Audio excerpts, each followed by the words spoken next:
കേന്ദ്ര ബജറ്റിൽ കേരളത്തിലെ റബ്ബർ കാർഷിക മേഖലയ്ക്കായി പ്രഖ്യാപനമുണ്ടാവണമെന്ന ആവശ്യം ശക്തം. റബ്ബർ ഇറക്കുമതി വഴി ലഭിക്കുന്ന വരുമാനം സബ്സിഡിയായി നൽകണമെന്നാണ് കർഷക സംഘടനകളുടെ നിലപാട്. കളെ സഹായിക്കുന്നതിന്റെ ഭാഗമായി നിലവിൽ 3 ലക്ഷം ടൺ റബ്ബർ ഇറക്കുമതി ചെയ്യുന്നതിന് നികുതിയില്ല. 2.5 ലക്ഷം കോമ്പൗണ്ട് റബ്ബറിനും നികുതി ഒഴിവാക്കിയിട്ടുണ്ട്. 3 ലക്ഷം ടൺ റബ്ബറിന് 30% മാത്രം നികുതിയിലൂടെ 9,000 കോടി രൂപയാണ് കേന്ദ്ര ഖജനാവിൽ എത്തുന്നത്. നികുതി വരുമാനത്തിൻ്റെ 50% റബ്ബർ കാർഷിക മേഖലയിലെ കർഷകർക്കായി ബജറ്റിലൂടെ നീക്കിവെക്കണമെന്നാണ് കർഷക സംഘടനകളുടെ നിലപാട്.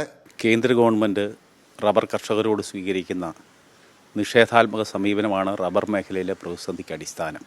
3 ലക്ഷം ടണ്ണെന്ന് പറയുന്നത് ടയർ ലോബികളെ സഹായിക്കാൻ ടയർ കയറ്റുമതി ചെയ്യുന്നതിൻ്റെ പ്രൊപ്പോർഷനേറ്റായിട്ട് ഇറക്കുമതി ചെയ്യുന്ന റബ്ബറാണ്.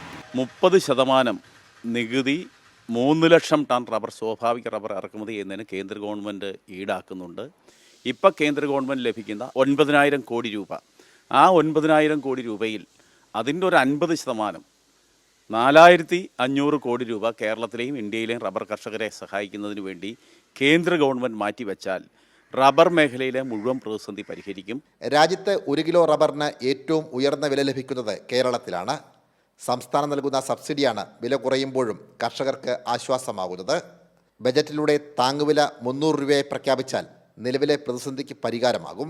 കേരളത്തിലെ റബ്ബർ കർഷകരോട് തികഞ്ഞ അവഗണന പുലർത്തുന്ന കേന്ദ്ര സർക്കാർ ഈ ബജറ്റിലൂടെയെങ്കിലും കർഷകരെ പരിഗണിക്കുമെന്ന പ്രതീക്ഷയാണുള്ളത്. സാംജിത് അർപ്പുക്കരയ്ക്കൊപ്പം സനോജ് സുരേന്ദ്രൻ, കൈരളി ന്യൂസ്, കോട്ടയം.